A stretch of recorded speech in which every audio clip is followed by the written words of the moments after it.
మనం acupuncture origin గురించి మనం ఇందాక అడిగారు మీరు. అది చాలా ఇంపార్టెంట్. ఎక్కడి నుంచి వచ్చిందనేది. చైనా వాళ్ళు డెవలప్ చేశారని చెప్పాం. దాని ఆరిజిన్స్ రూట్స్ ఇండియాలో కూడా ఉన్నాయి అనుకున్నాం. అయితే అక్కడ ఒక అద్భుతమైన స్టోరీ ఉంటుంది చైనాలో. ఇది యాక్చువల్ స్టోరీ.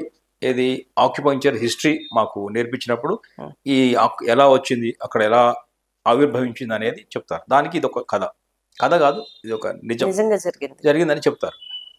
సో మనం ఈ గురుత్వాకర్షణ సిద్ధాంతం ఎలాగైతే యాపిల్ కింద పడ్డప్పుడు కనుక్కున్నారంటాం కదా, న్యూటన్ లాస్లో కనుక్కున్నారంటాం కదా, యాపిల్ కింద పడింది, భూమికి ఆకర్షణ శక్తి ఉంది, అది సిద్ధాంతం వచ్చింది. అట్లాగే చిన్న చిన్న విషయాల నుంచి పెద్ద పెద్ద సిద్ధాంతాలు వస్తాయి. అట్లాగే చైనాలో ఏం జరిగిందంటే, ఇదంతా కూడా ఇప్పుడు కాదు, ఎల్లో ఎంపరర్స్ అని రాజుల కాలంలో చాలా thousands of years back, maybe 5000 years back yellow emperors అనే చక్రవర్తులు ఉండేవాళ్ళు. ఆ కాలంలో ఒక వ్యక్తి అడవిలో నుంచి అలా నడుచుకుంటూ పోతున్నాడు. అంతే అడవులు అంతే కదా ఆ కాలంలో. వెళ్తున్నప్పుడు ఎవరో ఒక అతను వేటగాడు బాణంతో పాపం ఏదో జంతువుని కొట్టడానికి ప్రయత్నం చేస్తే అది వెళ్ళి ఈయనకు ఒక దగ్గర తగిలింది. అది చాలా ఒక రకంగా చెప్పాలంటే సమస్యనే, కానీ ఒక అద్భుతమైనటువంటి ఆక్యుపంక్చర్ విధానానికి అక్కడ నాంది పడింది, బీజం పడింది. అది అద్భుతం. అక్కడ పురుడు పోసుకుంది ఆ విధానంలోనే. అద్భుతం. ఎలాగంటే అలా ఒక బాణం వచ్చి పాపం ఈ చెట్టు తగిలిందో ఎలా తగిలి అటు ఇటు వచ్చి వయాగా వచ్చి డైరెక్ట్గా వచ్చి ఉంటే ఇబ్బంది అయ్యేదేమో, బట్ వయాగా వచ్చి మొత్తం మీద ఎక్కడో తగిలింది ఆయనకి. అప్పటిదాకా ఆయనలో ఉన్నటువంటి నొప్పులు జబ్బులు చాలా వరకు తగ్గిపోయాయి. అది ఎలా తగ్గాయి ఏమి అనుకున్నాను. ఆ బాణం కుచ్చుకున్నప్పుడు కావాల్సింది గాయం, రక్తం రావాలి, ఇబ్బంది పడాలి, పడిపోవాలి, కానీ ఉన్న రోగాలు పోయాయి అనేది ఒక అద్భుతం, ఒక స్టోరీ. ఇది అక్కడ హిస్టరీ ఆఫ్ ఆక్యుపంక్చర్ చెప్పినప్పుడు చైనాలో ఇది ఒక చరిత్ర. అంటే ఇలా శరీరం లోపల ఎక్కడో మర్మ బిందువులు ఉన్నాయి.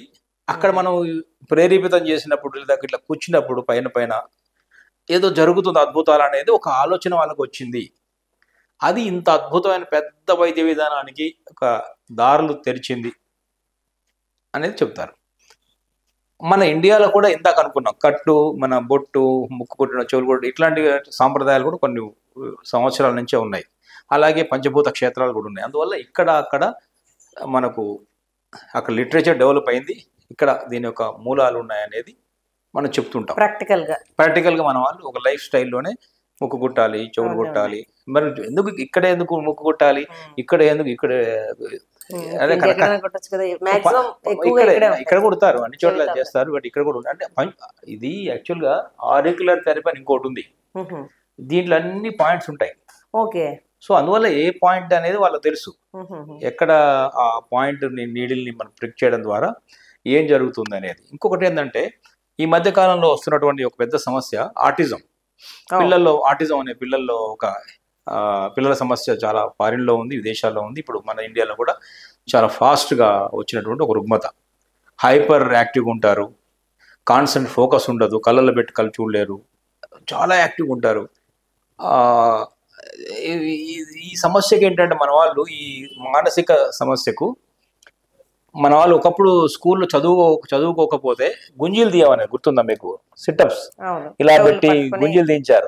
వినాయకుడి ముందు కూడా ఆలయాలకి బుద్ధి పెరుగుతుంది. అదే చెప్తుంది. ఈ చెవుల్లో ఆరికుల థెరపీ పాయింట్స్ ఉన్నాయి. ఇలా పట్టుకొని ఇలా తీయడం వల్ల బ్రెయిన్ యాక్టివేట్ అవుతుంది, బుద్ధి పెరుగుతుంది, దానివల్ల మానసిక సమస్యలు పోతాయి. ఇప్పుడు ఆటిజం అనే సమస్యకు ఒక చికిత్సా విధానాల లోపల ఈ గుంజీలు కూడా ఉంది, సిటప్స్ కూడా ఉంది. సిటప్స్ చేయడం ద్వారా ఇలా పట్టుకొని కొన్ని దించడం ద్వారా బుద్ధిమాంద్యం పోతుంది. బుద్ధిమాంద్యమే కాదు, ఆటిజం లాంటి అనారోగ్య సమస్యలు తగ్గుతాయని ఇప్పుడు పరిశోధనలు చెప్తున్నాయి. అంటే ఒకప్పుడు మన వాళ్ళు ఈ పనిష్మెంట్ కింద స్కూల్లో ఇచ్చేవాళ్ళే పనిష్మెంట్ కింద అనుకునే వాళ్ళం, ట్రీట్మెంట్ అని తెలియదు వరకు.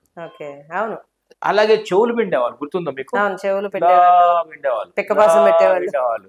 ఎందుకు ఇది పనిష్మెంట్ కాదు, ఇది కూడా ట్రీట్మెంటే.